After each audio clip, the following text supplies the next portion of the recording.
मूकं करोति वाचालं पंगुं लंघयते गिरिं यत्कृपातमहं वन्दे परमानन्दमाधवं सदाशिवसमारम्भां शङ्कराचार्यमध्यमाम् अस्मदाचार्यपर्यन्तां वन्दे गुरुपरम्पराम्। আগের দিন কত পর্যন্ত করেছিল মনে আছে? ঠিক, হ্যাঁ, আচ্ছা, জাস্ট উপপুরাণগুলোর নাম বলে দিয়েছিলেন, বিশেষ কোনো আলোচনার বিষয় ছিল না। তাহলে উনি যেভাবে আরম্ভ করেছিলেন সেই ইতিহাস পুরাণের সমস্ত তা একটা একটা করে বলা হয়ে গেল। এইবার প্রধানত আসছে ন্যায় প্রস্থান বা দর্শনের কথা।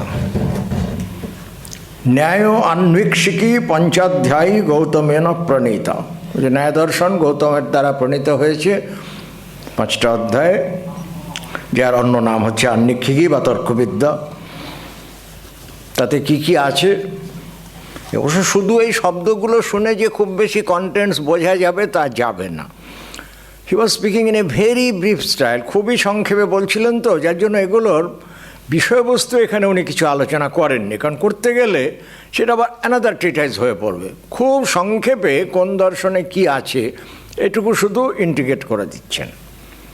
প্রমাণ, প্রমেয়, সংশয়, প্রয়োজন, দৃষ্টান্ত, সিদ্ধান্ত, অবয়ব, তর্ক, নির্ণয়, বাদ, জল্প, বিতণ্ডা, হেত্যাভাস, ছল, জাতি, নিগ্রহ, স্থান, আখ্যানাম, এই হচ্ছে এক একটা করে পদার্থের নাম আর কি। ষোড়শ পদার্থানাম উদ্দেশ্য লক্ষণ পরীক্ষাভিস্তত্ত্বজ্ঞানম তস্যা প্রয়োজনম। এখন পদার্থ জিনিসটা কি? যে ক্যাটেগরিজ। দর্শনের কাজ হচ্ছে জগৎকে ব্যাখ্যা করতে হবে, তো জগৎকে ব্যাখ্যা করতে গেলে তো একটা একটা করে জিনিস ধরে ব্যাখ্যা করা যাবে না, তাহলে তাকে কতগুলো ক্যাটেগরি তাই করতে হয়। ইন্ডিভিজুয়ালি প্রত্যেকটা জিনিস আমরা কটা জিনিস পৃথিবীতে জানতে পারবো? খুব বেশি যে বাঁচবে সেও 100 বছর বাঁচবে তা তো কিছুই জানা সম্ভব হবে না। কাজেই ক্লাসিফিকেশান করতে হবে, এবং ক্লাসিফিকেশান করতে গেলেই কতগুলো ক্যাটেগরিতে আমি জগৎটা বিভক্ত করতে পারবো এটার কিন্তু কোনো নির্দিষ্ট নিয়ম নেই। যিনি দার্শনিক তিনি এটা ডিভাইস করে নিচ্ছেন যে তিনি কতগুলো ক্যাটেগরিতে জগৎকে ব্যাখ্যা করবেন। তাতে ষোড়শ পদার্থ গৌতম স্বীকার করছেন, অর্থাৎ তার মতে এই যে নামগুলো বললেন এই 16টা ক্যাটেগরিতে জগতের সব কিছুকে এক্সপ্লেন করা যায়। তাহলে এই 16টা পদার্থের স্বরূপ জানলেই তত্ত্বজ্ঞান হলো, মানে এই 16টাই হচ্ছে রিয়ালিটি। 16টা রিয়ালিটি যদি সম্বন্ধে আমার জ্ঞান হয় তাহলে আমার রিয়ালিটি সম্বন্ধে জ্ঞান হলো। আর তত্ত্বজ্ঞান থেকে কি হবে? যে তত্ত্বজ্ঞানাৎ নিঃশ্রেয়সম, তত্ত্বজ্ঞান থেকেই মানুষের লিবারেশন হবে। সকলেই যে এই ক্যাটেগরি বিভাগ মানবেন নট নেসেসারিলি, এবং সেটা সবসময় দরকারও নেই। যিনি বলবেন তার একটা অ্যাপ্রোচ অফ থট সেখানে বোঝা যায় যে উনি এইভাবে বল। যেমন এখানে প্রথমেই দেখুন একটা আছে যেটা খুব মানে প্রধান কথা, প্রমাণ, তারপরে প্রমেয়। কোনটা বড়? প্রমাণটা বড় না প্রমেয়টা বড়? প্রমাণ মানে মিনস অফ প্রুফ, যার দ্বারা কোনো একটা জিনিসের অস্তিত্ব আমরা বুঝি, সেটা হচ্ছে প্রমাণ। যেমন এখানে টেবিলটা আছে কিনা চাক্ষুষ প্রমাণ, চোখ দিয়ে দেখছি, কাজে এখানে প্রত্যক্ষটাই হচ্ছে প্রমাণ towards the existence of the table. তাহলে প্রমেয় কোনটা? প্রমেয় হচ্ছে টেবলটা। সত্যি সত্যি এখানে একটা টেবল আছে কি নেই আমি প্রত্যক্ষ প্রমাণের দ্বারা দেখি বলছি yes there is a table. কোনটা বড়? প্রত্যক্ষ প্রমাণটা বড় না প্রমেয় যে টেবল সেটা বড়?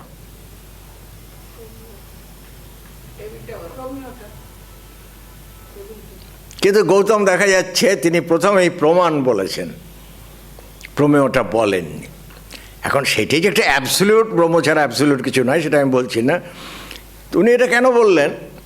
যে এটা হচ্ছে প্রধানত প্রমাণ শাস্ত্র। ন্যায় দর্শন, প্রত্যেক দর্শনের না একটা থ্রাস্ট এরিয়া থাকে, ওর থ্রাস্ট এরিয়াটা উনি বলে দিলেন। অব্যবহিতং পূর্বম, যেটা সবচেয়ে বেশি গুরুত্বপূর্ণ সেটাকে প্রথম বলবেন। তো উনি প্রথম কোনটা বললেন? প্রমাণ বললেন, প্রমেয় বলেননি। যদিও আমাদের সাধারণ বুদ্ধিতে মনে হবে যে আরে প্রমেয়টা বোঝার জন্যই তো প্রমাণ, যদি প্রমেয়টাই না থাকে তাহলে প্রমাণ নিয়ে আমি কী করব? উনি উল্টোভাবে বলবেন যে আরে বোকা, প্রমাণই যদি না থাকে তাহলে প্রমেয় বলে কিছু নাই। মানাধীনা মেয় সিদ্ধি, প্রমাণের অধীন তুমি আছো কি না এটা প্রমাণের অধীন। It has to be prove the exist, তাহলে ইউ ডোন্ট এক্সিস্ট। মানে যারা নৈয়ায়িক তারা বলবেন যদি আমার লজিকে না আসে তিনি you don't exist at all. কাজেই তারা বলবেন যে প্রমাণটা হচ্ছে বড়, means of proof is more important than the object itself. সব দর্শন নিশ্চয়ই এটা বলবে না, কিন্তু এনিওয়ে গৌতমের দর্শনে তাহলে থ্রাস্টটা আমরা বুঝতে পারলাম যে প্রমাণটা হচ্ছে তার প্রধান জিনিস। তো প্রমাণ কত রকম আছে ওরা যা স্বীকার করে, সব দর্শনে সমান লক্ষণ স্বীকার করা হয় না, সেই জিনিস ছটা দর্শনের তফাৎ হয়ে যায়। ওরা সাধারণত স্বীকার করেন, মানে ন্যায় বৈশিষ্ট্যকে যদি আমরা ক্লাবিং করে ধরা যায়, ধরার লজিক আছে, কারণ ছটা দর্শনের মধ্যে পরিষ্কার ক্লাবিং আছে। ন্যায় বৈশিষ্ট্য একটা গ্রুপে বিলং করে, পূর্ব মীমাংসা উত্তর মীমাংসা একটা গ্রুপে বিলং করে, আর সাংখ্যযোগ আর একটা গ্রুপে বিলং করে। কাজেই মোটামুটি এই ছটা দর্শন তিনটে গ্রুপে আসছে, এবং সেই জন্যই বলা হয় এগুলোকে যে সমানতন্ত্র দর্শন। যদিও তাদের সিদ্ধান্ত উপগমে কিছু কিছু তফাৎ আছে নিশ্চয়ই, তাহলে পৃথক পৃথক নামটা হলো কী করে, হলেও তাদের there is a basic similarity of approach in their systems, যার জন্য তাকে বলা হয় যেগুলো সমানতন্ত্র দর্শন। একটা দর্শন পড়লে আরেকটা দর্শনে অনেকটাই প্রবেশ হয়ে যায়। এখানে প্রথমে যেটা বলুন যে উনি সবচেয়ে গুরুত্ব দিলেন কোথায়, যে প্রমাণ শাস্ত্র, অর্থাৎ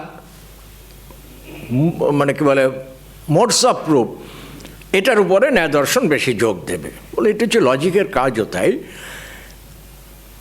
আবার যেমন মীমাংসার বই আছে মানমেয়োদয়, প্রমেয়ের উপরে জোর পড়বে। এনিওয়ে এখানে উনি যেটা বলছেন যে আগে প্রমাণ তারপরে প্রমেয়। এখন সত্যি সত্যি এইভাবে ক্যাটেগরি ভাগ করা যায় কি না সেটাও আরেকটা ব্যাপার। মানে প্রমাণ বলতে আমরা কি বোঝাই, প্রত্যক্ষ, অনুমান, উপমান এবং শব্দ, এই চার রকম প্রমাণ মোটামুটি আমাদের ন্যায় বৈশিষ্ট্যকে স্বীকার করা হয়। উপমানটা সকলে স্বীকার করেন না। তাহলে চারটেই যে প্রমাণ, এই কথাটা গৌতম এত স্পষ্ট করে কিন্তু বলেননি। অর্থাৎ প্রমাণের ডেফিনিশন উনি অ্যাসাচ করেননি। উনি বললেন যে প্রত্যক্ষ, অনুমান, উপমান এবং শব্দ এগুলো হচ্ছে প্রমাণ। কাকে প্রমাণ বললেন, প্রমেয়ত অনেন, সেটা উনি আর ডিফাইন করলেন না। তো জয়ন্ত ভট্ট ন্যায়মঞ্জুরিতে কমেন্ট করছেন যে একে রানেন সূত্রেণ দ্বয়ং চাহ মহামণি প্রমাণানাং চতুঃসংখ্যম তথা সামান্য লক্ষণম। বলে এখানে গৌতম ওই একটা সূত্রের দ্বারাই দুটো জিনিস বুঝিয়েছেন, মানে প্রমাণের চারটে সংখ্যা, চার রকম প্রমাণ আছে এটাও বোঝালেন। আর প্রমাণ শব্দটা যেহেতু অন্যর্থ সংজ্ঞা, মানে তাকে গ্রামাটিক্যালি অ্যানালাইজ করলে যে অর্থটা পাওয়া যায় সেটি হচ্ছে তার ডেফিনেশান। কাজেই প্রমেয়তে অনেনমা, by means of which the existence of something is establish. কোনো একটা জিনিসের অস্তিত্ব এস্টাবলিশ করতে গেলে যা লাগে সেটা হচ্ছে প্রমাণ। আর সেই প্রমাণ হচ্ছে চারটে, প্রত্যক্ষ, তারপরে অনুমান, তারপর উপমান, তারপর হচ্ছে শব্দ প্রমাণ।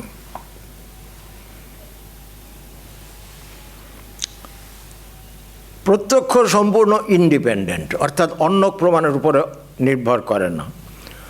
অনুমান অবশ্যই প্রত্যক্ষের উপরে নির্ভর করে, মানে যে জিনিসের কখনো প্রত্যক্ষ যোগ্যতা হয়নি সেটার অনুমানও করা সম্ভব হয় না। আমরা অনুমান করি কিসের উপরে, একটা ব্যাপ্তিক জ্ঞান থাকে, ইন্ডাকশান থাকে, man is mortal, he is a man, therefore he is mortal. এখানে ওই যে ম্যান ইজ মর্টাল এরকম একটা ব্যাপ্তিক জ্ঞান আমাকে অন্যভাবে জোগাড় করতে হয়েছে, যেটাকে আমরা বলি by means of process of induction. ইংরেজিতে বলা হয় ইন্ডাকটিভ লজিক। ইন্ডাকশনের প্রসেসে আমরা এটা জেনেছি, মানে যে এটা একটা general truth. Application of this general truth two a particular case, এটা হচ্ছে একটা সিলোজিজমের কাজ। ডিডাকটিভ লজিকে যেটা করা হয়, because man is mortal and he is a man, therefore he will also die. এই যে মেথড অফ ডিডাকশন, এটা হচ্ছে ডিডাকটিভ লজিক। তো এই দুটোই হচ্ছে তর্কের প্রধান কাজ। এবার অনুমান কখন হবে, যে জিনিসে প্রত্যক্ষ হয়েছে এবং প্রত্যক্ষ যোগ্যতা আছে অথচ জিনিসটা সামনে নাই, তখন আমরা প্রত্যক্ষের প্রসেসটাকে এক্সটেন্ড করে একটা অনুমান করি। ওই ব্যাপ্তিক জ্ঞানটা থাকতে হবে, আর সেই ব্যাপ্তিক জ্ঞানটা একটা জায়গাতে অ্যাপ্লিকেবল হওয়া চাই, যেটাকে বলা হয় পরামর্শ। এটা পরামর্শ মানে আমাদের বাংলায় কনসাল্ট করার অর্থে পরামর্শ নয়। এগুলো ন্যায় দর্শন যাদের পড়া আছে তারা একমাত্র শব্দটা বুঝতে পারবেন। তাহলে পরামর্শ বলতে আমরা সাধারণত যেটা বুঝি কনসাল্টেন্ট, এটা একদম অর্থ না। ব্যাপ্যস্য পক্ষবৃত্তিত্বধি, ব্যাপ্য বস্তুটা যে পক্ষ, মানে আমি যার সম্বন্ধে অনুমানটা করতে যাচ্ছি, মেজর প্রেমিস ইংরেজি লজিকে, সেখানে এই ব্যাপ্তিক জ্ঞানটা আছে, এই ব্যাপ্তিটা আছে, এটা বুঝতে পারলে তবে তার থেকে অনুমানটা করা যায়। ইংরেজি লজিক যারা পড়েছেন দেখেছেন অনেকগুলো মুড হয়, তার মধ্যে অধিকাংশই হচ্ছে ইনভ্যালিড মোড। ভ্যালিড মোড সব শুদ্ধ কটা? 200 কত রকম মুডে সিলোজিজম করা যায়, তার মধ্যে ভ্যালিড কটা? অনলি 19। বারবারা, সেলারেন, ডেরিয়াই, ফেরিও, সিজারি, কেমিস্ট্রিস, ফেস্টিনো, ব্যারোকো, ড্যারাপ্টি, ডিসামিস, ডেটিসি, ফিলাপটন, বোকার্ডো, ফেরিসন, ব্রেমেন্টিভ, কেমিনিস, ডিমারিস, ফেসাবো, ফ্রেজন। এই অ্যারিস্টটল লজিকে এই মাত্র 19টা মুডকে বলা হচ্ছে যে ভ্যালিড, অর্থাৎ তার দ্বারা যে সিদ্ধান্ত আসবে ঠিক সিদ্ধান্ত আসবে। সংস্কৃতে ঠিক ওইভাবে জিনিসটা করা নাই, একটু অন্যভাবে সিলোজিজম করা হয়, পঞ্চাবয়ব তর্ক বলে তাকে। মূল কথাটা একই আছে, তাহলে ফর্মটা একটু ভিন্ন আছে। আর ন্যায় দর্শনের বিশেষ করে আবার অনুমানের উপরে ঝোঁকটা বেশি।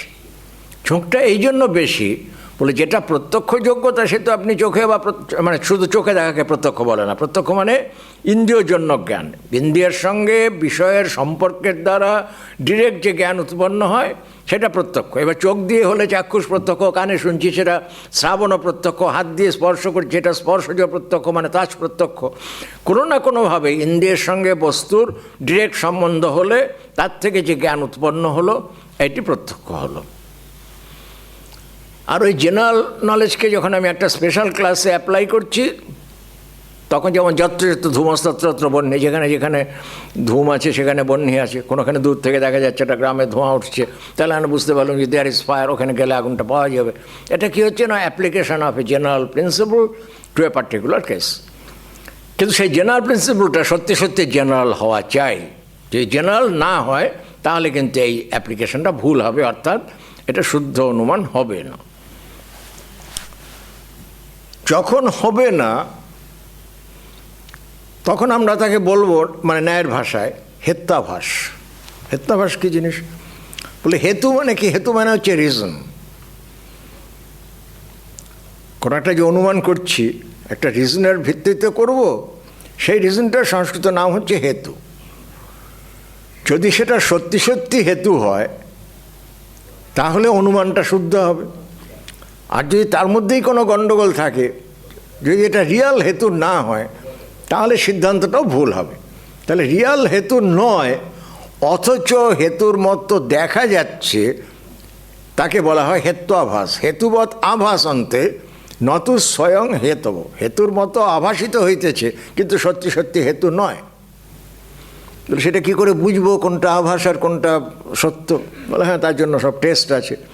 যে কোনো একটা সদ্হেতু মানে রিয়াল কজ হতে গেলে নয় একটা বলবেন 5টা কন্ডিশন ফুলফিল করতে হবে। কী কী 5টা? পক্ষ বৃত্তিত্ব, সপক্ষ বৃত্তিত্ব, বিপক্ষে অবৃত্তিত্ব, অসৎ প্রতিপক্ষিত্ব, অবাধিতত্ব। শব্দগুলো সবই টেকনিক্যাল, জেনারেল পাবলিকের পক্ষে অনেক সময় ধারণা করা সম্ভব নয়। আমি একটু জেনারেল আইডিয়া দেওয়ার চেষ্টা করছি, সব বোঝার দরকারও নেই কিছু। পক্ষ মানে আমি যাকে অবলম্বন করে অনুমানটা করতে যাচ্ছি। দূরে একটা গ্রাম দেখা যাচ্ছে, সেখানে ধোঁয়া উঠছে, আমার আগুনের দরকার। আমি ভাবছি তাহলে ওখানে যখন ধোঁয়া উঠছে ওখানে গেলে নিশ্চয়ই কিছু না কিছু আগুন পাওয়া যাবে, তাহলে আমি চা খেতে পারবো, কি জল গরম করতে পারবো, যাওয়াটা দরকার হবে। তাহলে এখানে পক্ষটা কি বলে, অয়ম গ্রাম ও বহ্নিমান। এটা যে আমাদের লজিকের ফর্মে আমরা পড়ি, তাহলে কি দাঁড়ালো যে অয়ং গ্রাম ও বহ্নিমান, এই গ্রামে বহ্নি আছে। বলে কী করে, হাউ ডু ইউ নো? বলে ধূমবত্ত্বাৎ। এইটা হচ্ছে হেতু, বিকজ দেয়ার ইজ স্মোক। এখন এই কথাটা তখনই বলা যায় when there is invariable concomitance between smoke and fire. এটা কিন্তু আগে থেকে ব্যাপ্তিক জ্ঞানের দ্বারা জানতে হয়, যত্র যত্র ধূমস তত্র তত্র বহ্নি। এটা তাকে জেনারেলভাবে ইন্ডাকশানে জানতে হয়েছে যে wherever there is smoke there is fire, but not vice versa. উল্টোটা কিন্তু নয়, মানে বহ্নি থাকলে যে ধূম থাকবে তা নয়। ভালো করে আগুনটা জ্বলে গেলে তখন আর ধোঁয়া ওঠে না, কিন্তু বহ্নি থাকে। উল্টোটা হচ্ছে সত্য। সেই জন্যই ব্যাপ্তিক জ্ঞানটাকে অনেকভাবে পরীক্ষা করতে হয়। দেখবেন ব্যাপ্তির লক্ষণের উপরে আমাদের আলাদা সংস্কৃত দর্শনে বই আছে। সব জিনিস নিয়ে আমাদের পূর্বপুরুষরা কম এক্সপেরিমেন্ট করেননি। শুধু একটা ব্যাপ্তির ডেফিনিশন কী হবে এর উপরে আলাদা বই আছে, ব্যাপ্তি পঞ্চক, 5টা লক্ষণ। শুধু ব্যাপ্তির ডেফিনিশন কী হবে, ইটস ভেরি ডিফিকাল্ট, কারণ logically it will be very difficult to define a ব্যাপ্তি। অনেক রকম চেষ্টা করতে হয়েছে, যাক সেগুলো আমাদের বিষয় নয়। কী প্রসঙ্গে বলছিল যে হ্যাঁ, প্রমাণ এবং প্রমেয় এবার প্রমাণের দ্বারা যেহেতু প্রমাণের দ্বারা প্রমেয়কে এস্টাবলিশ করা যায়, ন্যায় দর্শনের যুক্তিটা হলো যে তাহলে প্রমাণটাই বড়। যদি প্রমাণই না থাকে তাহলে জগতে কোনো জিনিসের অস্তিত্ব আছে কি না এটা সিদ্ধই আসলে হয় না। শুনতে একটু অদ্ভুত লাগবে, চোখে দেখতে পাচ্ছি, আপনি বলেন যে প্রমাণের দ্বারা সিদ্ধ হয় না, বলে আমি নাই, বলে হ্যাঁ চোখে দেখা গেলে যে সত্যি কথা আপনাকে কে বললো?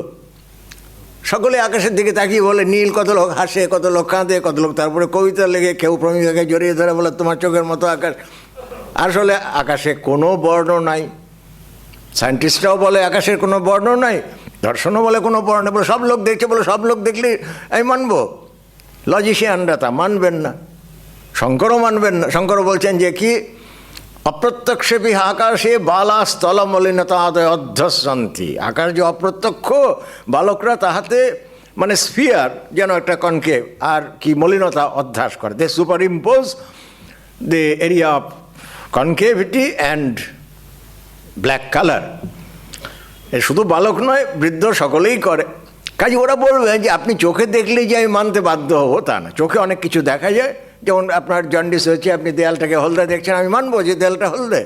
আপনি দেখছেন, আপনার চোখে ঠিক না, আপনি আকাশে দেখছেন দৌ চন্দ্রমস দুটো চাঁদ উঠেছে, বলে সে কি বলে সেই পৃথিবীতে একটাই চন্দ্র আছে, বলে আমি তো দেখছি, বলে আপনি দেখলে কিছু হবে না। অর্থাৎ দেখাটাই সব কিছু নয়। ঘুরে ফিরে দেখা যাবে যে আমাদের বেদ উপনিষদের সময় যে কথা বলেছিলাম যে বাইরে আউটওয়ার্ড অ্যাপিয়ারেন্স আমরা যেটা দেখি একেবারে ভিন্ন কনটেক্সটে, কিন্তু মানে একদিকে শঙ্করাচার্য, আরেকদিকে ন্যায় দর্শন একদম অন্য প্রান্তে। ন্যায় বৈশেষিক হচ্ছে আরম্ভবাদ, একেবারে দ্বৈতবাদ, মানে ঈশ্বর স্রষ্টা সৃষ্টির থেকে পৃথক। আর বিবর্তবাদ, শঙ্কর বলছেন যে ঈশ্বর সৃষ্টি আর স্রষ্টা একেবারে এক, আসলে কোনো তফাৎই নেই।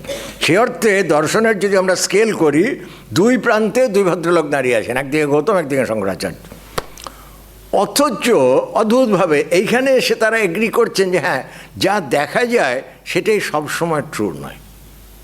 দুজনের দুই রকম সেন্সে, শঙ্কর সেটাকে বিবর্ত দিয়ে ব্যাখ্যা করবেন, গৌতম সেটাকে অন্যভাবে ব্যাখ্যা করবেন। এনিওয়ে মানে এটা দুজনেই মানছেন যে হ্যাঁ দেখাটা ফাইনাল নয়।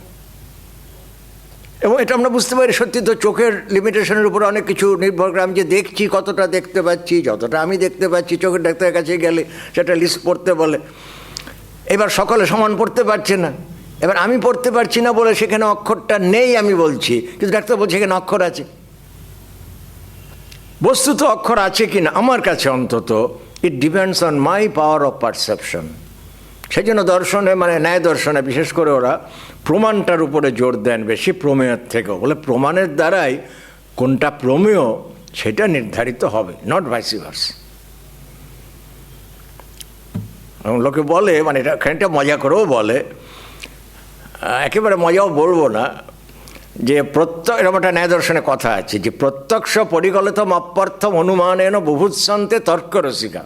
যাহারা তর্করসিক তাহারা প্রত্যক্ষের দ্বারা সিদ্ধ বস্তুকেও অনুমানের দ্বারা সিদ্ধ করিতে ইচ্ছা করেন। আমি চোখে দেখছি দেয়ার ইজ এ টেবল, তারপর না চোখে দেখার তো কিছু নয়, এস্টাবলিশ ইট বাই ইনফারেন্স। যেমন সামনে দিয়ে একটা হাতি যাচ্ছে, বললাম হস্তে এই হাতি, বল না এ হাতি নয়, আমি মানি না। এবার হাতিটা খানিকটা গিয়ে ডেকেছে, তো শব্দ হয়েছে, বলে অয়ং হস্তে বৃঙ্গনবত্ত। হ্যাঁ সত্যি সত্যি নাও এটা হাতি। বলে কেন বৃঙ্গন, হাতির যে বৃঙ্গন শব্দ সেটা তো অন্যের থাকবে না। কাজে চোখে দেখলে উনি হাতিকে হাতি বলে মানবেন না যতক্ষণ না তার ওই স্পেশাল সাউন্ডটা উনি শুনতে পাচ্ছেন, অয়ং হস্তে বৃঙ্গনবত্ত। এটা হয়তো একটু বাড়িয়েই বলা হয়েছে, তবে পুরোটা বাড়িয়ে বলা হয়নি, কারণ যে প্রিন্সিপলটা বললুম সেটা কিন্তু অফিসিয়াল প্রিন্সিপল, যে প্রত্যক্ষ পরিকলিত অর্থম অনুমান বুভুৎসন্তে তর্করসিকা। প্রত্যক্ষের দ্বারা কোনো একটা বস্তু জানা গেলেও তর্করসিকরা অনুমানের তাকে সিদ্ধ করতে চান। এবং কথাটার পিছনে লজিকও আছে, এই জন্যে যে প্রত্যক্ষের যে লিমিটেশনটা আছে বললুম না, আমরা সকলে তো সমানভাবে দেখছি না, সেই জন্য যেটা আমি দেখছি সেটা লজিক্যালি ভ্যালিড কিনা এটা বোঝার দরকার আছে। এমনি আপাতদৃষ্টিতে হয়তো কথা মনে হবে যেটা পাগল, আমি চোখে দেখছি টেবিল আছে, সে বলছে এর জন্য একটা ইনফারেন্স লাগবে। কিন্তু একটু আগে যেটা বলুন যে আমার চোখে ডিফেক্ট থাকলে আমি আকাশে দুটো চন্দ্র দেখতে পাচ্ছি, লোককেও বলছে এই যে আকাশে দুটো চাঁদ উঠেছে, আর কেউ দেখতে পাচ্ছেন না। কাজেই চোখে দেখাটার উপরে সব কিছু নির্ভর করাই যাচ্ছে না। আকাশকে নীল সবাই দেখছে, আমি একা ভুল। ওখানে বলতে পারেন যে আপনি একা, আপনার চোখের ডিফেক্ট, আপনি ডক্টর, কিন্তু সারা পৃথিবীর সব লোক আকাশকে নীল দেখছে, সকলকে ডাক্তার দেখাতে গেলে এত ডাক্তারই বা কোথায়? তাহলে কী দাঁড়ালো? বলে না, সকলে দেখলেও সার্বজনীন আপে নীলং নভ ইত্যাদি প্রতিদিবৎ ভ্রান্তা, সকলে দেখলেই যে শুদ্ধ হবে বলে এমন কোনো কথা লজিকও মানে না, সায়েন্সও মানে না। তাহলে এই দাঁড়ালো যে অ্যাডিশনাল একটা মেথড দরকার, দ্যাট ইজ প্রুফের দ্বারা জানতে হবে যে সত্যি সত্যি আকাশটা নীল না সত্যি সত্যি আকাশে কোনো নীল বর্ণ নেই। এই জন্য প্রমাণকে এখানে জোর দিলেন, এবং সেই জন্যই ন্যায় দর্শনকে প্রধানত প্রমাণ শাস্ত্র বলা হয়। এতগুলো পদার্থ উনি বলবেন বটে, কিন্তু তার থ্রাস্ট সর্বদা ওই প্রমাণের উপরে থাকবে, মানে অনুমান, প্রত্যক্ষ অনুমান, তার কত রকম ভ্যারাইটি আছে এগুলো। আর তার দ্বারা যেটা এস্টাবলিশ হলো সেটা প্রমেয়, তারপরে সংশয়, প্রয়োজন, দৃষ্টান্ত, সিদ্ধান্ত, অবয়ব হচ্ছে ওই হেতুর অবয়বগুলো, মানে একটা সিলোজিজমের যে পার্টগুলো হচ্ছে অবয়ব, তর্ক, নির্ণয়, বাদ, বিতণ্ডা, জল্প। বাদ, বিতণ্ডা, জল্প শব্দগুলো হয়তো অনেকে শুনেছেন। বাদ বিতণ্ডা শব্দ তো প্রায়ই শোনেন, কাগজেও দেখেন বাদ বিতণ্ডা চলিতেছে, কিন্তু এখানকার বাদ বিতণ্ডাটা একটু ভিন্ন। মানে দর্শনে যে কোনো শব্দই বলা হয় সেটা খুব স্পেসিফিক অর্থে বলা হয়, ঠিক কমন প্লেস অর্থে বলা হয় না। বাদ হচ্ছে একরকম বিচার, যার দ্বারা আমি একটা কোনো তত্ত্ব জানতে চাইছি, সেই যে আর্গুমেন্টেশন সেটা হচ্ছে বাদ। যেমন গীতাতে ভগবান বলছেন বাদ প্রবততামহম, তাদের মধ্যে আমি হচ্ছেন বাদ। আর বিতণ্ডাটা ঠিক সেরকম নয়। বিতণ্ডা, জল্প এগুলো হচ্ছে কি অন্যকে জব্দ করার জন্যে, মানে একটা তর্ক হচ্ছে শাস্ত্রীয় তর্ক, তাতে প্রতিপক্ষকে জব্দ করার জন্যে যে সমস্ত পদ্ধতি ছিল সেগুলোকে বলা হলো বিতণ্ডা এবং জল্প। বাদটা হলো নিজের তত্ত্বজ্ঞানের জন্যে।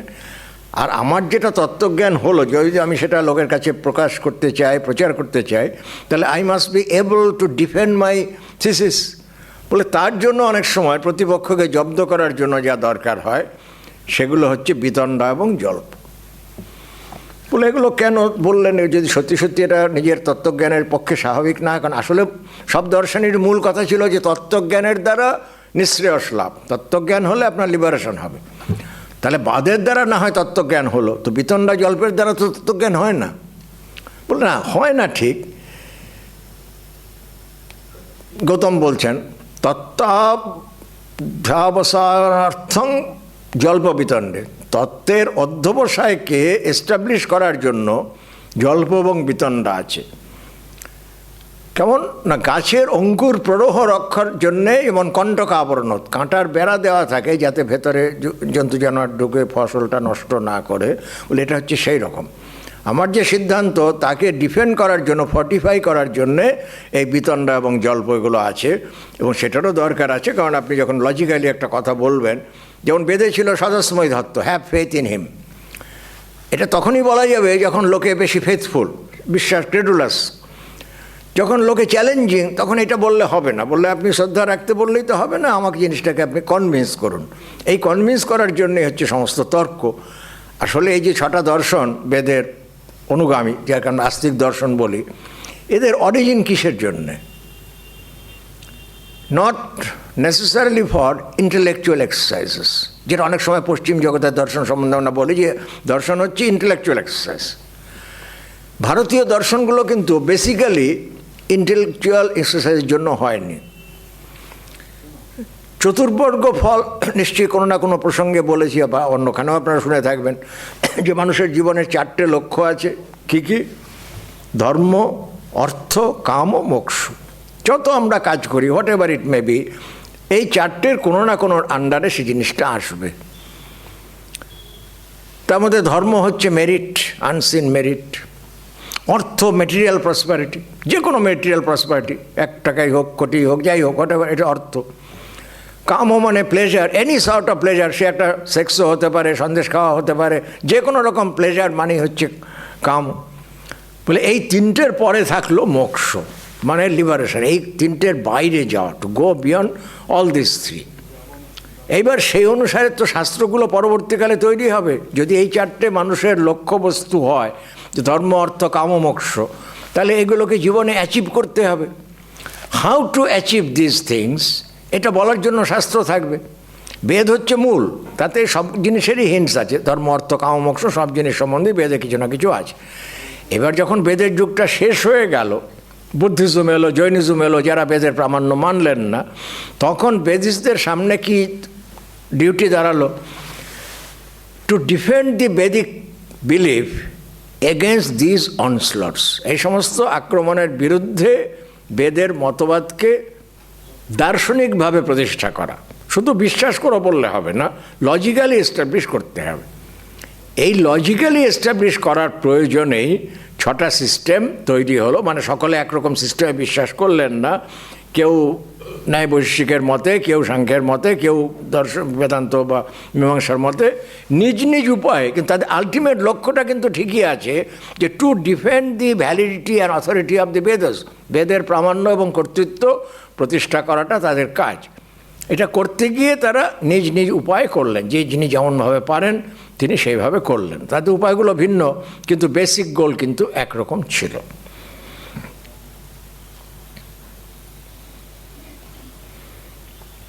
বিশেষ করে ভারতীয় তর্কবিদ্যা মানে লজিকটা ফ্লারিশ করেছিল কিন্তু বুদ্ধিস্ট লজিকের এগেনস্টে। যতক্ষণ দেশে বুদ্ধিস্ট লজিকের আক্রমণটা বেশি ছিল, ততদিন ইন্ডিয়ান লজিক্যাল ফ্লারিশ করেছে বেশি। যখন বুদ্ধিস্ট লজিকের আক্রমণটা কমে গেল, মানে আস্তে আস্তে তো বুদ্ধিজমটা আমাদের মেনল্যান্ড থেকে বাইরে চলে গেল, এখানে আর থাকলো না, কাজে বুদ্ধিস্ট লজিকের আক্রমণও কমে গেল, সঙ্গে সঙ্গে ইন্ডিয়ান লজিকের ধারও গেল কমে। কারণ আমার প্রতিপক্ষ নাই, প্রতিপক্ষ থাকলেই প্রতিপক্ষ একটা না একটা যুক্তি উদ্ভাবন করছেন, আর আমাকে তার উত্তর দিতে হচ্ছে। এই জন্য যে মাথাটা খাটাতে হতো, সেই মাথা খাটাবার প্রয়োজনটাও পরবর্তীকালে কমে গেল। অনেক সময় লজিকটা প্রায় একটা স্টিরিওটাইপ জিনিস হয়ে গেল, যেটা নাকি তখন ছিল না। ওই যে আছে না রবীন্দ্রনাথের কথা, চলছে সেটায় সূক্ষ্ম তর্ক সদাই দিবারাত্র, পাত্রাধার তৈল না তৈলাধার পাত্র। অর্থাৎ মানে পিওরাল, তার বাস্তব কিছু প্রতিপাদ্য নয়, কিন্তু হেয়ার স্প্লিটিং। এখন হেয়ার স্প্লিটিংও অনেক সময় দরকার, নিশ্চয়ই হয়, দর্শনে এস্টাবলিশ করতে গেলে হেয়ার স্প্লিটিং নিশ্চয়ই লাগে। তবে সেটার একটা কোনো হায়ার গোল কিছু আছে কিনা এটা দেখার দরকার। সেটা আগে ছিল হায়ার গোলটা কোনটা, যে বুদ্ধিস্ট লজিককে খণ্ডন করতে হবে। যেমন কুমারিল ভট্ট বড় মীমাংসক, বৌদ্ধদের প্রবল প্রতিপক্ষ। একসময় বুদ্ধিজমের থেকে ভারতবর্ষকে রক্ষা করার জন্য যারা চেষ্টা করেছিলেন, মানে হিন্দুইজমকে বাঁচাবার, তার মধ্যে কয়েকটি নাম অত্যন্ত গুরুত্বপূর্ণ। 1 নম্বর হচ্ছেন উদয়ন আচার্য, নৈয়ায়িক উদয়ন আচার্য। 1 হচ্ছেন কুমারিল ভট্ট, শঙ্করাচার্য।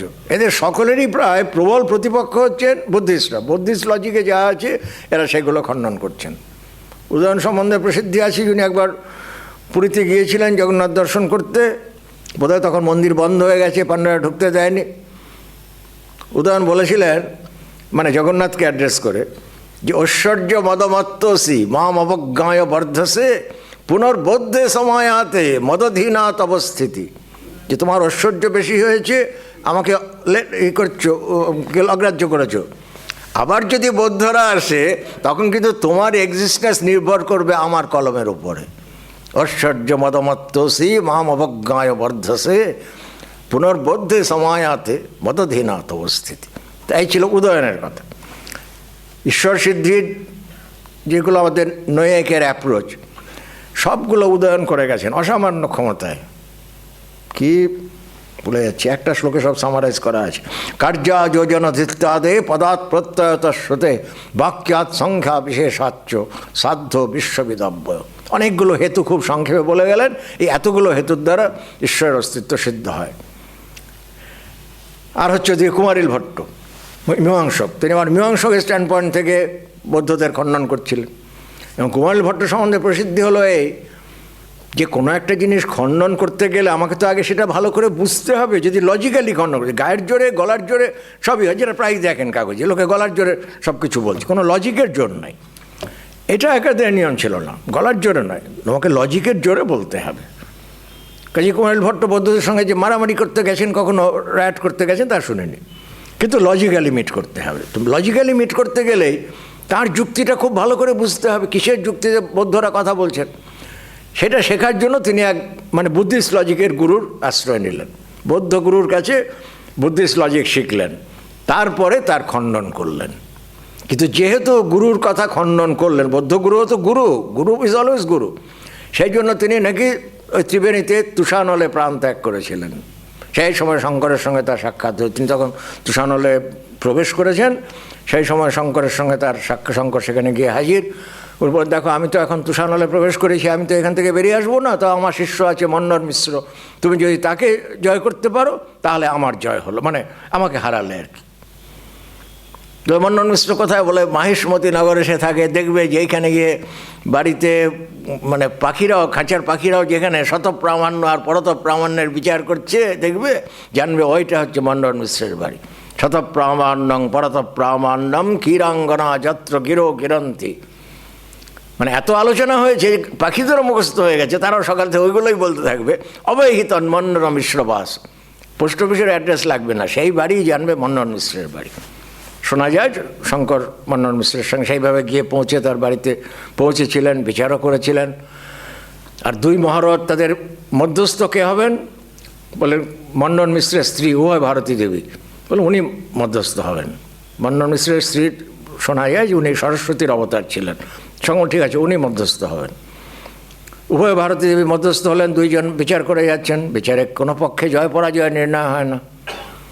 শেষ পর্যন্ত বোধহয় উনি দেখলেন যে মানে এক পক্ষে নির্ণয় তো করা যাচ্ছে না।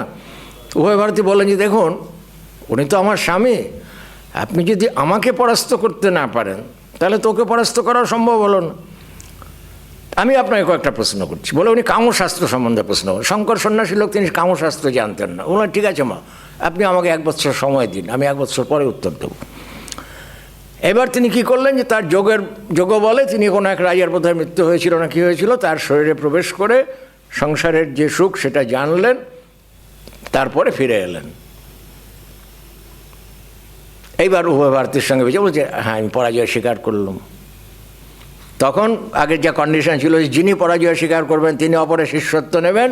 মন্নন মিশ্র শঙ্করাচার্যের শিষ্যত্ব নিলেন, তার নাম হলো সুরেশ্বরাচার্য। শঙ্করের 4 জন প্রধান শিষ্যের মধ্যে একজন হচ্ছেন সুরেশ্বর। যাক, যে প্রসঙ্গে কথাটা বলছিলাম যে তখনকার দিনের নিয়ম ছিল কি, ওই মারপিট করে নয় বা গলার জোরে নয়, লজিকের জোরে কথাটা বলতে হতো। সেই জন্যই লজিকের উপরে জোরটাও তখন বেশি পড়েছিল। আসলে আমাদের দেশের বিগিনিং অফ ইন্টেলেকচুয়াল এক্সারসাইজেস, এই কথাটা যদি আমরা ব্যবহার করি না, এইটা হচ্ছে বেদের থেকে আরম্ভ। বেদকে ডিফেন্ড করতে হবে অনেক রকমভাবে, সেইটা প্রয়োজনে কিন্তু এই জিনিসগুলো আবির্ভূত হয়েছিল। পরবর্তীকালে হয়তো সেই প্রয়োজনটা একসময় চলেও গেল।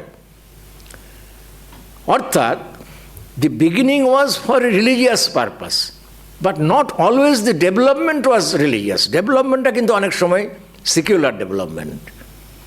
আমাদের এখানে দেখা যাবে যে ব্যাকরণ, ছন্দ, জ্যোতিষ সব কিছু এরা বলবেন বা বলেওছেন তো, যে বেদের এই শব্দ অর্থ বোঝার জন্য ব্যাকরণ লাগে, বেদের এই বোঝার জন্য ছন্দ লাগে, এই তো মধুসূদনও বলেছেন। এবার সোভিয়েট রাশিয়ায় কেউ তো বেদ ফলো করে না, তাহলে তারা কি আর কেউ গ্রামারের চর্চা করছেন না বা করতো না? করতো। অর্থাৎ though the subject had a religious beginning in India, the development was actually secular. পরবর্তীকালে সেটা সিকিউলার ডেভেলপমেন্ট হলো, আমার দেশে হলো, অন্য দেশে তো বটে। কিন্তু প্রয়োজনটা সবসময় মনে রাখতে হবে যে শুধু গায়ের জোরে বা গলার জোরে নয়, যুক্তির জোরে নিজের বক্তব্যকে প্রতিপাদন করা, এটি হচ্ছে সভ্য জগতের বা ভদ্রলোকের কাজ।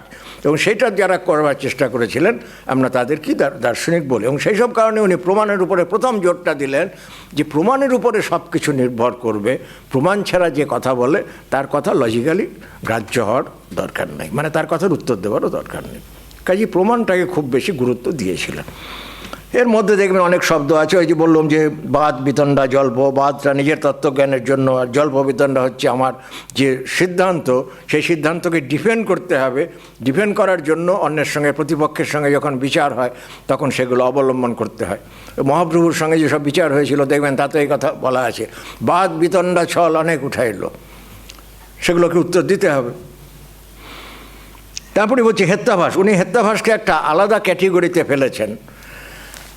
এখন গৌতম ফেলেছেন, আমার পক্ষে সেটা বলা ঠিক নয় যে এটা অত লজিক্যাল হয়নি, কিন্তু যেহেতু আমরা অনুমানকে আলাদা প্রমাণটা ধরে নিচ্ছি, প্রমাণের মধ্যে অনুমান আছে, তাহলে অনুমান বুঝতে গেলে কিন্তু হেত্যাভাস না বুঝে অনুমান বোঝা যায় না। মানে কোনটা সদ্ধেতু আর কোনটা অসদ্ধেতু এটার তফাৎ তো প্রথম বুঝতে হবে। তাহলে সদ্ধেতুর কী কী লক্ষণ বলেছিলাম? যে 5টা লক্ষণ বললেন। যে একটা হচ্ছে পক্ষবৃত্তিত্ব, যে পক্ষ মানে যাকে অবলম্বন করে অনুমানটা হচ্ছে, যেমন গ্রামে অয়ং গ্রাম কি বন্যমান ধূমবার্তা। তো প্রথম হচ্ছে হেতুটা পক্ষে আছে কিনা, তারপরে শুধু ওখানে থাকলে হবে না, স্বপক্ষে আছে কিনা। স্বপক্ষ কোনটা? বলো যেখানে অগ্নির অস্তিত্বটা আদারওয়াইজ অ্যাসার্টেন, সেখানে এটা আছে। যেমন রান্নাঘর বা অন্যান্য জায়গাতে আমরা দেখেছি যে হ্যাঁ, রোজই মা যখন উনুন ধরাচ্ছেন তখন প্রথম দিকে ধোঁয়া উঠছে, ছোটো থেকে দেখছি। কাজে একবার নয়, বহুবার দেখা গেছে যে রান্নাঘরে আগুন যখন জ্বালানো হয় তখন প্রথমে ধোঁয়া ওঠে, তারপরে আগুন জ্বলে, তারপরে রান্না হয়। কাজে স্বপক্ষে আছে। শুধু স্বপক্ষে থাকলেই হবে না, বিপক্ষাবৃত্তি।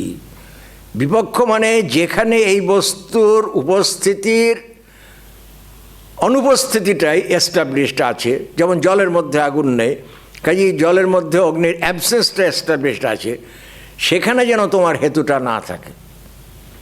আর কি না, অসৎ প্রতিপক্ষিত অবাধিতত্ব। এটা অন্য প্রত্যক্ষাদি প্রমাণের দ্বারা যেন বাধিত না হয়, বাধিত মানে অ্যানাল বা ক্যান্সেল না হয়, এবং তার সৎ প্রতিপক্ষ না থাকে। সৎ প্রতিপক্ষ সব শব্দই টেকনিক্যাল। সৎ প্রতিপক্ষ মানে বোঝেন যে অপোনেন্ট সাইড। তো সৎ প্রতিপক্ষ মানে কি? আমি এমন একটা আর্গুমেন্ট দিলাম যার একটা কাউন্টার আর্গুমেন্ট দেওয়া যায়। এখন কাউন্টার আর্গুমেন্ট দিলেই হবে না, যে কোনো কাউন্টার আর্গুমেন্ট সৎ প্রতিপক্ষ বলে না। সৎ প্রতিপক্ষ মানে হচ্ছে a counter argument of equal force, মানে আমার আর্গুমেন্টের যা ফোর্স, ঠিক সেই ফোর্স যদি আপনার আর্গুমেন্টে থাকে, উল্টো জিনিস সিদ্ধান্ত। আমি বললাম যে গ্রামে আগুন আছে, ধোঁয়া আছে বলে, আপনি বললেন এই গ্রামে আগুন নাই, তার একটা কোনো যুক্তি দিলেন। যদি সমান স্ট্রেংথ হয় দুটো যুক্তির, তাহলে কোনোটাই বলবৎ হলো না।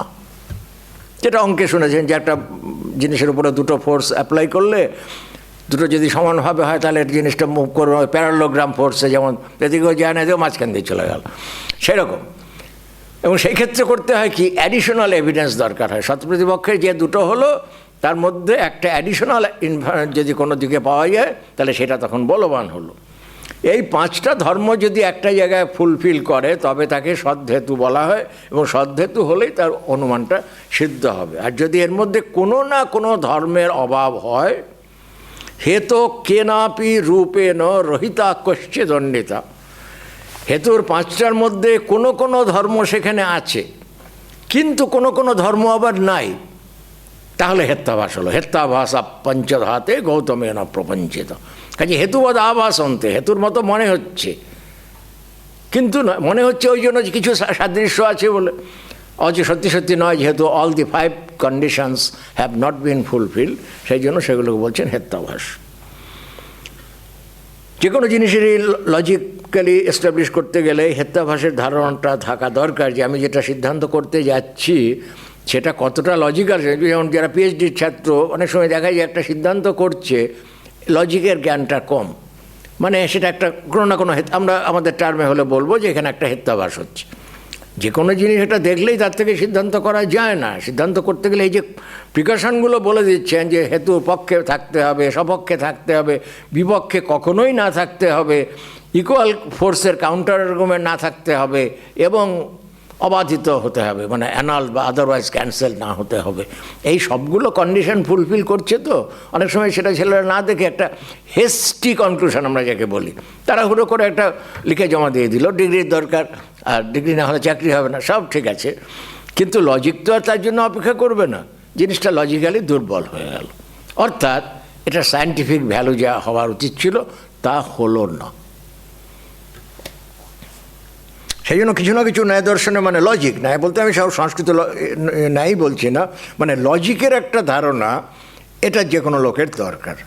তার ব্যক্তিগত জীবনেও তার চিন্তাকে কন্ট্রোল করার জন্য, সে যা লিখবে, যা বলবে, তার সামাজিক ব্যবহার সব কিছুই কন্ট্রোল করার জন্য তার পিছনে একটা লজিকের ব্যাকগ্রাউন্ড থাকলে সেই লোকের কাছে আমরা যা আশা করব, আর যার কোনো লজিকের ধারণা নাই তার কাছে আমরা সেটা আশা করতে পারবো না। এই জন্যই লজিকের একটা খুব বড় ইম্পর্টেন্স আছে পরীক্ষা পাশ করা ছাড়াও। সেটা আমাদের সমস্ত চিন্তাকে মানে একটা নির্দিষ্ট চ্যানেলে চলতে দেয়, যেমন যা খুশি সে চিন্তা করেন। যেমন বলা হয় যে mathematics makes a man precise. অঙ্ক শিখলে কী হবে? পরীক্ষা পাস করা ডিগ্রি, আর তাছাড়া mathematics makes a man precise. এই প্রিসিশনটা অঙ্ক শিখলে যেমনটা হয়, যে কখনো অঙ্ক শেখেনি সে ততটা বুঝতে পারবেন। প্রত্যেকটা বিদ্যারই সব উপযোগিতা থাকে একটা রকমভাবে। তো কিছু না কিছু লজিকের ধারণা না হলে দর্শন বা সায়েন্স কোনোটাই ঠিকমতো সে ট্রিট করতে পারে না। যেটা প্রায়শই দেখা যায় পিএইচডি ডিসার্টেশনের ক্ষেত্রে, যে যা খুশি একটা লিখে জমা দিয়ে দিচ্ছে ডিগ্রির জন্যে, লজিক্যালি জিনিসটা দাঁড় করাতে পারেনি।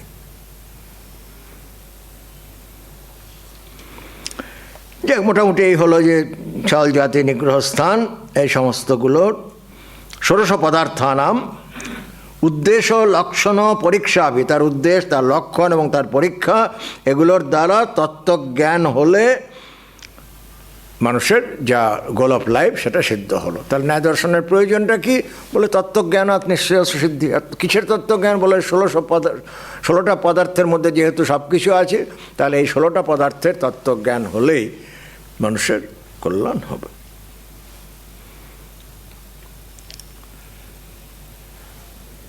এবং দশাধ্যায়ম বৈশেষিকম শাস্ত্রম কণাদেন প্রণীতম।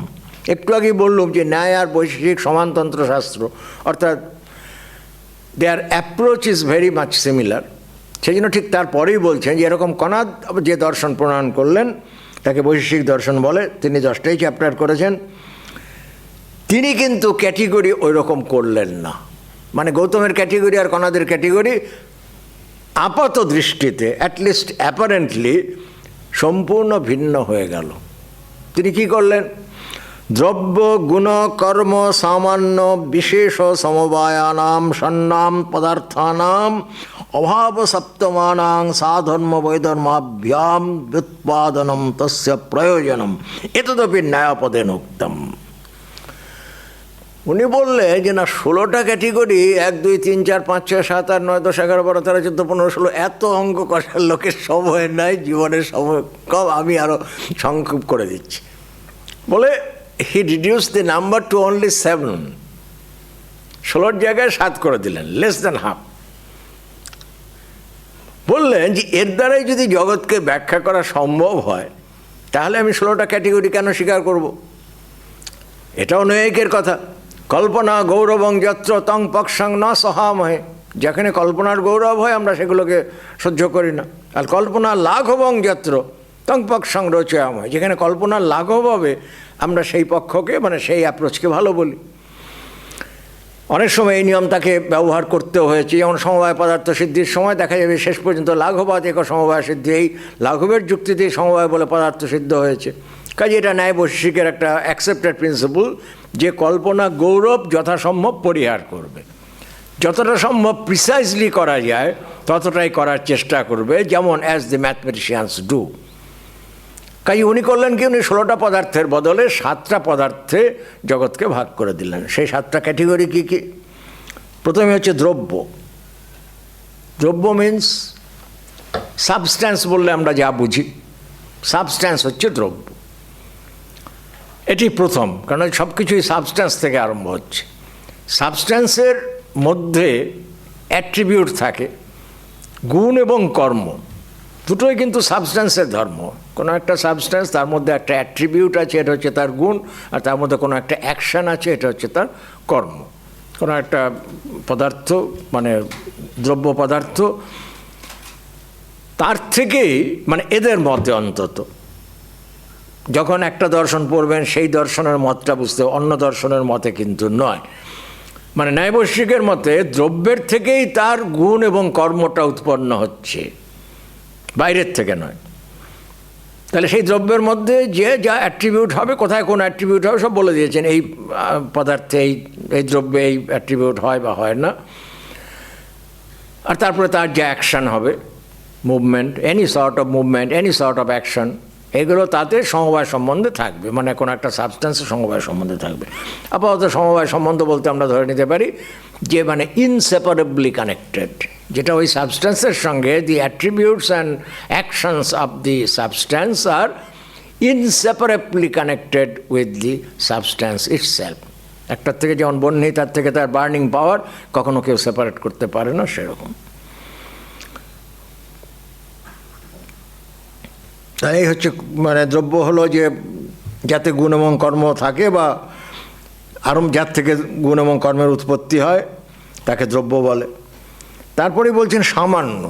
সামান্য মানে হচ্ছে ক্লাস কনসেপ্ট, মানে একটা একটা করে পদার্থ, একটু আগে বলছিলাম যে একটা একটা করে পদার্থ জানা যায় না, তাহলে একটা ক্লাস কনসেপ্ট জানতে হয়। মনুষ্য বললে সমস্ত মনুষ্যের মধ্যে কী কমননেস আছে এটা বুঝলে মনুষ্যত্ব জাতির জ্ঞান হলেই মনুষ্যের জ্ঞান হলো। এরকম গোত্র জাতি, গরু বলতে পৃথিবীর সব গরু, কত গরু মরে গেছে, কত গরু জন্মায়নি, কত গরু পরে জন্মাবে, সবগুলো জেনে যদি আমাকে গরু সম্বন্ধে কথা বলতে হয়, তো গরুর রচনা প্রথম লিখতে হয়েছিল, সারা জীবনে কোনো দিনই আর তাহলে গরুর রচনা লেখা সম্ভব হতো না। বলে সব গরু তো আপনি দেখেননি। বলে না, সব গরু তো কী করে দেখবে, কেউই দেখে না। বলে তাহলে কী করে জানবেন? বলে না, আমি তার জাতিটা জেনেছি। গোত্র এই জাতি যেখানে আছে, বলে সেটাই হচ্ছে গরু। কাজেই জাতির কনসেপ্টটা যদি আমরা জানতে পারি, তাহলে একটা বিরাট জিনিস হলো এই যে ইন্ডিভিজুয়াল নলেজ, মানে আমরা প্রত্যেকটা জিনিসকে পৃথক পৃথক বলে জানবো, এ তো খুব সামান্য, কয়েকটা জিনিসের বেশি পৃথিবীতে জানা যাবে না। যেটার আপনারা চরম শুনেছেন বেদান্তে, যে কস্মিন্ন খলু ভগব বিজ্ঞাতে সর্ববিধম বিজ্ঞাতং ভবতি। ছাত্র এসে বলছে মশাই বেশি পড়াশোনা করতে পারবো না, আপনি আমাকে একটা কিছু বলুন যেটা জানলে সব জানা যায়। আলাদা ফিজিক্স, আলাদা কেমিস্ট্রি, ম্যাথমেটিক্স, বায়োলজি, অ্যানথ্রোপোলজি। বলে এত আমার পড়ার সময়ও নাই, দরকার নাই, উৎসাহ নাই। Tell me one thing by knowing which I shall be able to know everything. তো বেদান্তের মধ্যে তার উত্তর হচ্ছে বলে go to the source of everything and then you know everything. যেমন গোল্ডকে জানলে সব গোল্ডের জিনিস জানা হলো, মাটিকে জানলে সব মাটির জিনিস জানা হলো, তেমনি পঞ্চভূতের উৎপত্তি যে আত্মার থেকে, সে আত্মাকে জানো, আর সব জানা হলো। আত্মানং বিধি know thyself and then you know the whole universe, the whole creation. এটা হচ্ছে মানে এক্সট্রিম বেদান্তের কথা। এখন ন্যায় আর বেদান্তের অ্যাপ্রোচ সম্পূর্ণ ভিন্ন হলেও তারা এটা নিশ্চয়ই বুঝতে পেরেছিলেন যে একটা একটা করে জিনিস মানুষ জানতে পারবে না। বলে তারা কীভাবে জানছেন? বলে আমরা ক্লাসিফাই করে জানছি, ক্লাস কনসেপ্টের দ্বারা জানছি। অর্থাৎ গোত্র জাতির এটা স্বরূপ যদি আমার জানা হয়, তাহলে সেই গোত্র জাতি যেখানে যেখানে আছে, সাদা গরু, কালো গরু, ছোট গরু, বেঁটে গরু, যেই হোক না কেন, সে গোত্র জাতি থাকলেই আমার গরুকে জানা হলো। কাজে এই ক্লাস কনসেপ্টের দ্বারাই মানুষ অধিকাংশ জিনিসকে জানে, ইন্ডিভিজুয়ালি জানে না।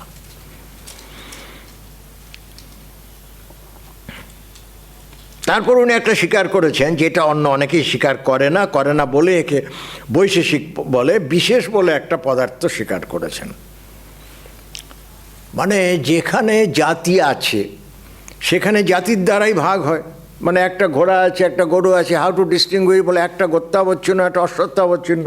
তাহলে গরুটা, এই cow is characterised by cowness and the horse is characterised by horseness. তাহলে হর্সনেস অ্যান্ড কাউনেস, এই যে গোত্র বা অশ্বত্থ জাতি, তার দ্বারাই তফাৎ হবে। বলে এরকম পরমাণুর ক্ষেত্রে যখন যাওয়া যাবে, তখন স্বজাতীয় পরমাণুর থেকে একটার থেকে আরেকটাকে পৃথক করতে গেলে একটা, সেখানে তো আর জাতি থাকবে না, তাহলে সেখানে কি বলে, সেখানে বিশেষ বলে একটা পদার্থ স্বীকার করতে হবে। অন্তর্নিত্যদ্রব্য বৃত্তির বিশেষ পরিকীর্তিত, মানে স্প্লিটিং করতে করতে করতে করতে যেখানে আর ফার্দার স্প্লিটিং হয় না, নিত্যদ্রব্য বৃত্তি। অ্যাটমস আর কনসিডার্ড ইটার্নাল। ন্যায় বৈশ্বিকের এটা বেদান্ত নয়, কাজে এরা কী বলে, অ্যাটমকে বা পরমাণুকে নিত্য বলে মানেন। তাহলে সেই পরমাণু অবস্থাতে যে বিভাজক হবে তার নাম হচ্ছে বিশেষ।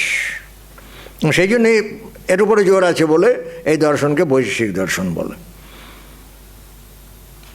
তারপরে কী হলো? সমবায়। সমবায় হচ্ছে একটা রিলেশনশিপ। কীরকম না, ইটার্নাল রিলেশান, ইনসেপারেবল রিলেশানকে বলে সমবায়। নিত্য সম্বন্ধ সমবায় খুব পরিষ্কার জিনিস। যে সম্বন্ধটা সর্বদা একরকম আছে, যেমন সংযোগ, এটা একটা সম্বন্ধ। লোকে মজা করে নৈয়ায়িকদের সম্বন্ধী বলে, মানে এদের অনেক রকম সম্বন্ধ আছে। বলে তা হলেও এই যেমন এখানে আমার টেবিলের সঙ্গে, এই ডেস্কটার সঙ্গে সম্বন্ধ কী হচ্ছে? বলে এটা হচ্ছে সংযোগ, কানেকশান। আমি হাত তুলে নিলাম, আর সংযোগ থাকলো না, আবার হাত দিলাম, সংযোগ হ্যাজ বিন রিএস্টাবলিশড, আবার তুলে নিলাম। অর্থাৎ সংযোগটা একটা কানেকশান যেটা অনিত্য। থাকতেও পারে, নাও থাকতে পারে। আমি টেবিলের উপর হাতটা রাখতেও পারি, নাও রাখতে পারি। তাতে হাতেরও কোনো ক্ষতি হচ্ছে না, টেবিলেরও কোনো ক্ষতি হচ্ছে না। ক্ষতি মানে যদি হাতে ময়লা থাকে টেবিলটা ময়লা হয়ে যাওয়া অবশ্য তা না। ওরা বলছে কোনো স্বরূপ পরিবর্তন হচ্ছে না। টেবিলের উপরে হাতটা দেওয়ার জন্য আমার হাতেরও কোনো স্বরূপ পরিবর্তন হয়নি, টেবিলেরও কোনো স্বরূপের পরিবর্তন হয়নি। আবার যখন তুলে নিলাম তখনও কোনো স্বরূপের পরিবর্তন হলো না। বললো কতগুলো সম্বন্ধ কিন্তু এরকম হয় না। সেখানে দেখা যাবে যে স্বরূপকে ডিস্ট্রয় না করে ওই সম্বন্ধকে সরিয়ে নেওয়া সম্ভব নয়। তাকে বলা হয় সমবায় সম্বন্ধ। যেমন যে কোনো বস্তুর একটা আকার আছে, এই যেমন এই টেবিলটার একটা ডেফিনিট আকার আছে, শেপ আছে, আমার শরীরের একটা ডেফিনিট শেপ আছে। এই শেপটাকে, জিনিসটাকে নষ্ট না করে কি আমরা চেঞ্জ করে দিতে পারি? বলে আমি যখন এটাকে চেঞ্জ করে দেবো it ceases to be the same table, সেটা আর সেই টেবল থাকবে না। কাজেই গুণ এবং কর্ম, এই যে অ্যাট্রিবিউট অ্যান্ড অ্যাকশান, এগুলো যে একটা সাবস্ট্যান্সে থাকছে যে রিলেশানে, সেই রিলেশানটার নামই হলো সমবায়। ইংরেজিতে বলা হয় ইনহেরেন্স। অর্থাৎ this attributes are inherently present in this substance. কেমন? বলে ওইটা যদি আপনি সরিয়ে নেন তাহলে জিনিসের স্বরূপটাই নষ্ট হয়ে গেল, সেটা আর সেই জিনিসটা থাকলো না। অর্থাৎ তার এসেনশিয়াল স্বরূপটা সমবায় সম্বন্ধ দিয়ে বোঝানো হয়।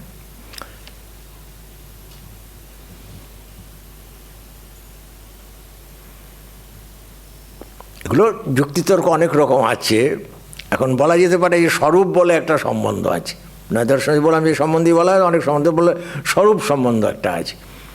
বলে তাহলে এখানে স্বরূপ সম্বন্ধ স্বীকার করলে কী হবে? হ্যাঁ, তা করা যাবে। তো তাহলে কী হবে? এটা অনন্ত স্বরূপ সম্বন্ধ কল্পনার দ্বারা কল্পনার গৌরব হয়। প্রত্যেকটা পদার্থের যা গুণ, যা কর্ম, তার স্বরূপ সম্বন্ধ কল্পনা করতে হবে। অনন্ত পদার্থের অনন্ত স্বরূপ কল্পনা করতে হবে। বলে আপনার লজিশিয়ানের কাজ কী ছিল? কি কল্পনা লাঘব করা। করতে গিয়ে কি বৃশ্চিক বিহা পলাইতেছ সিংহ মুখে পাত, আপনি বিছের ভয়ে পালিয়ে গিয়ে সাপের মুখে বা বাঘের মুখে পড়লেন। কাজেই লাঘবাত এক সমবায় সিদ্ধি, শেষ পর্যন্ত লাঘবের জন্যই ওখানে সমবায় বলে অতিরিক্ত পদার্থ স্বীকার করতে হলো বা করা হলো অ্যাজ এ লজিক্যাল নেসেসিটি। সেটা না করলে যে কোনো আমার সিস্টেমটা নষ্ট হতো তা হতো না। বলে তাহলে কল্পনা গৌরব হবে, সেটা হচ্ছে তোমার লজিকের দুর্বলতা। সেই জন্য এখানে সমবায় বলে একটা সিদ্ধান্ত করা হলো, রিলেশন স্বীকার করা হলো, যেটা ইনসেপারেবল অ্যান্ড ইটার্নাল, নিত্য সম্বন্ধ সমবায়। সমবায়ের এইটি ডেফিনেশন, নিত্যত্বের সাথে সম্বন্ধত্বম সমবায়ত্বম। যেখানে নিত্যত্ব আছে এবং সম্বন্ধত্ব আছে সেটাই হচ্ছে সমবায় সম্বন্ধ। সংযোগে সম্বন্ধত্ব আছে, নিত্যত্ব নাই। যে কোনো সময় সংযোগ হচ্ছে, আবার সংযোগ ডিট্যাচড হয়ে যাচ্ছে। কিন্তু আমি আছি, হঠাৎ আমার শেপটা বদলে গেল, আবার ছোটো হয়ে গেল, বড় হয়ে গেল, বলে এরকমটা হয় না। একটা শেপ তার মধ্যে থাকবেই। কাজেই এই পর্যন্ত হলো 6টা পজিটিভ পদার্থ বা পজিটিভ ক্যাটেগরি। আরেকটা উনি স্বীকার করেছেন নিগেশন, অভাব। এই সবগুলো পজিটিভ হলো, আর নিগেশন অফ এভরিথিং এটাকে অভাব বলে একটা অতিরিক্ত পদার্থ উনি মানলেন।